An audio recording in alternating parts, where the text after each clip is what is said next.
Make sure to like and subscribe if you believe respect isn't earned by shouting orders, but by surviving what others can't. And tell me in the comments where you're watching from. Because this one is going to remind you what quiet strength really looks like. They said she didn't belong there. That's how it always starts, doesn't it? Whispers in a locker room, smirks behind clipped salutes, the soft sound of boots scuffing tile when someone walks in wearing a uniform that doesn't fit their assumptions. Lieutenant Jordan Hale was 28, too young for her silver bars, too calm for the chaos of a Marine operations unit that prided itself on noise. When she walked into the hangar that morning, sun cutting through the dust, clipboard in hand, sleeves rolled with precision. The laughter wasn't loud, but it was heavy.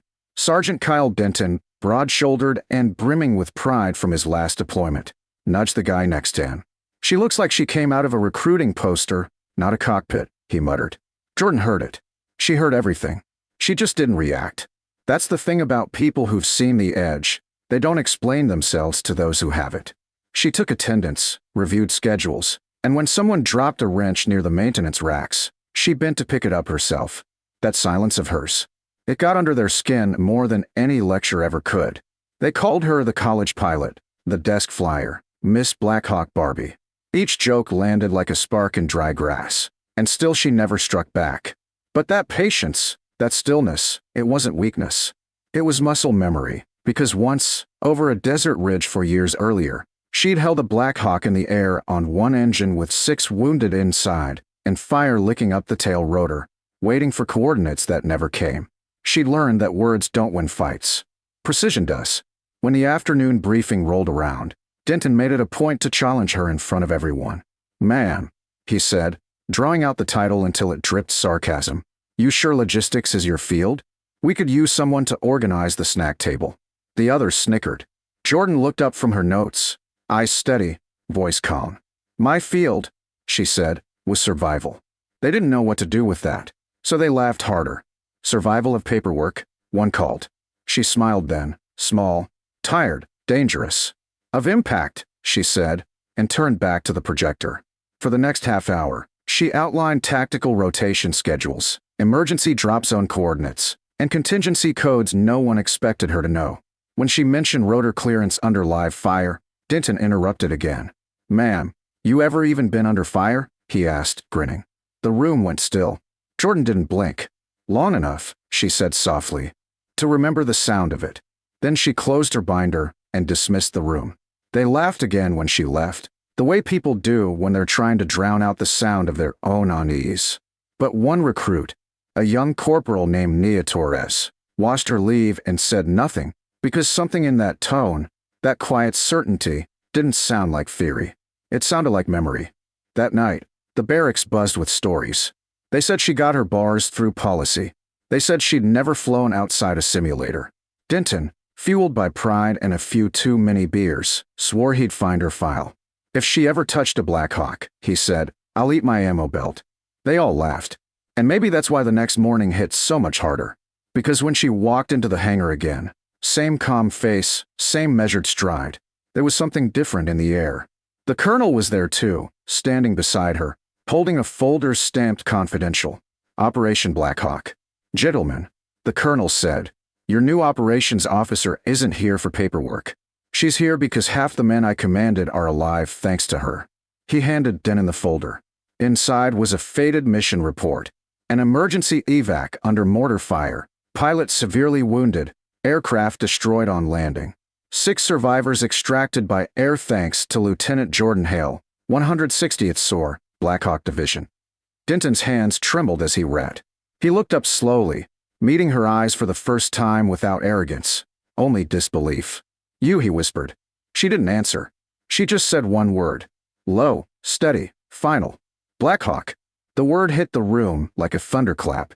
Denton's grip slipped, his ammo belt clattering to the floor. No one laughed now.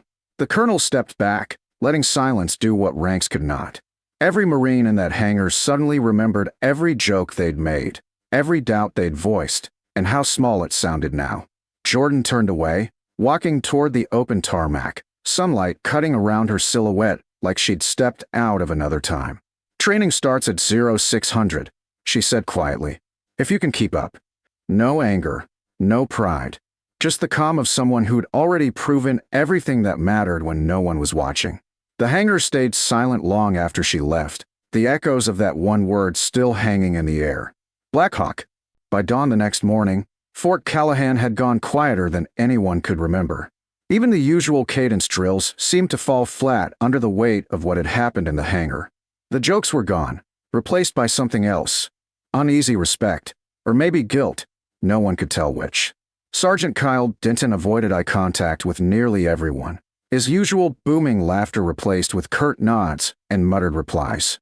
He couldn't shake the image of Lieutenant Hale's face when she'd said that word, Blackhawk, like it carried ghosts. For the first time, he wondered how many of them she'd brought home and how many she hadn't. Rumors spread fast across base corridors, whispered in the chow line and between locker doors, that she'd flown under fire, that she'd been hit, that she'd refused evacuation until everyone else was clear. Some said her call sign was Angel 9, others that she'd been discharged for classified injuries. No one knew the truth, but by the second day, they all knew one thing. She wasn't the desk pilot they thought she was. Still, Jordan Hale acted like nothing had changed. She carried herself with the same quiet precision, reviewed flight rosters, and walked the perimeter at dusk while the others joked half-heartedly in the distance. She didn't punish anyone, didn't bring up the laughter. But sometimes, when the light hit her right, they could see the faint line of a scar tracing the side of her neck, a reminder that she had already paid for every ounce of respect they withheld. Denton found himself watching her more than once during drills, confused by the calmness that seemed to radiate from her even when things went wrong. When a storm rolled in one afternoon and knocked power out across the operations wing, she didn't flinch. "Back up, grid," she said simply, lighting the room with her flashlight and resetting the mainframe like she'd done it 1,000 times before. Her voice never rose, not once. It wasn't command through volume, it was control through certainty. Later that week, the platoon was assigned a night exercise, live fire, minimal visibility, full field simulation. Denton saw it as a chance to prove himself again, to reclaim the authority he'd lost when that file hit the hangar floor. But by the second hour, the mission descended into chaos.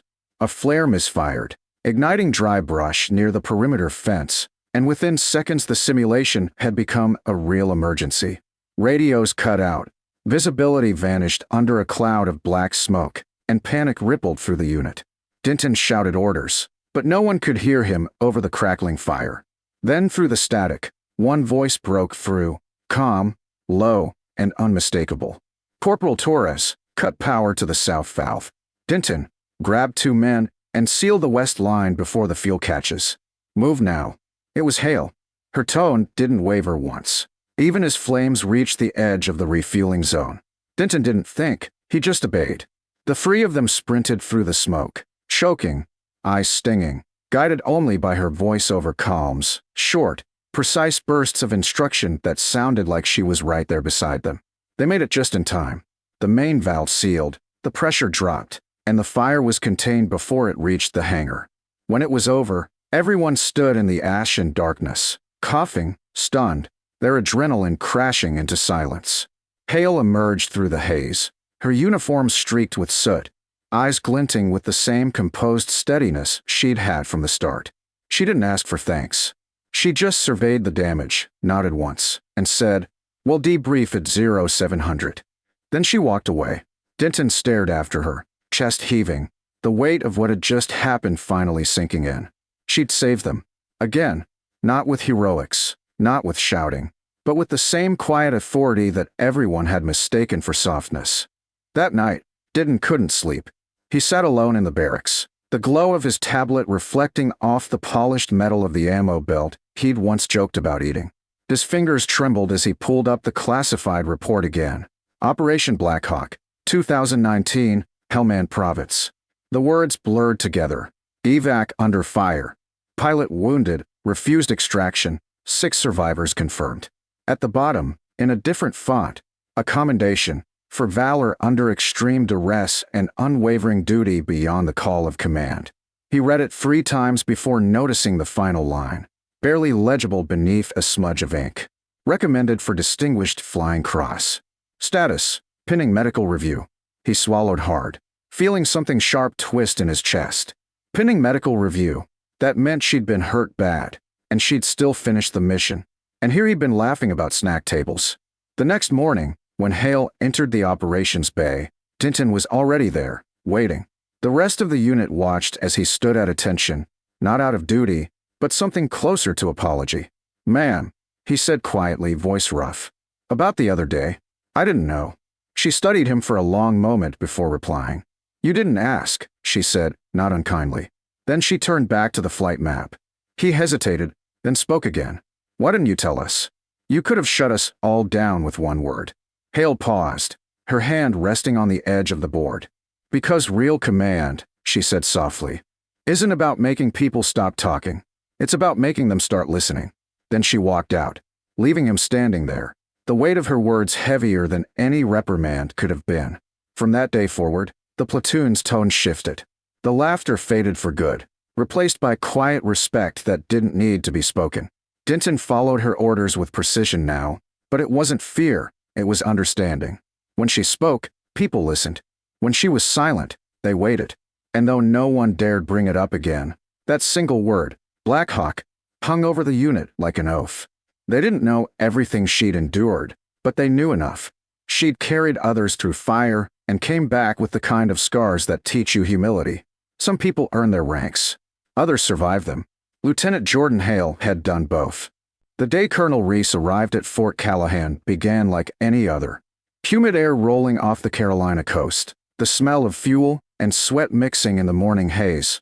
But by sundown, no one on base would see Lieutenant Hale the same way again. The announcement came through command channels just after noon. A surprise inspection and briefing from a visiting defense liaison. Denton and the others lined up outside the operations hangar, whispering half-hearted guesses about what it might be. New protocols, maybe an audit. But when the black SUV pulled up and the colonel stepped out, there was something in his expression that silenced the entire yard. Reese was a legend among Marines, the kind of man whose name carried stories that didn't make it into reports. But the moment his eyes found Hale, standing at parade rest near the end of the line, his hardened features softened into something else, recognition, and something deeper. He walked straight past the commanding officer, past Denton, past everyone, and stopped directly in front of her.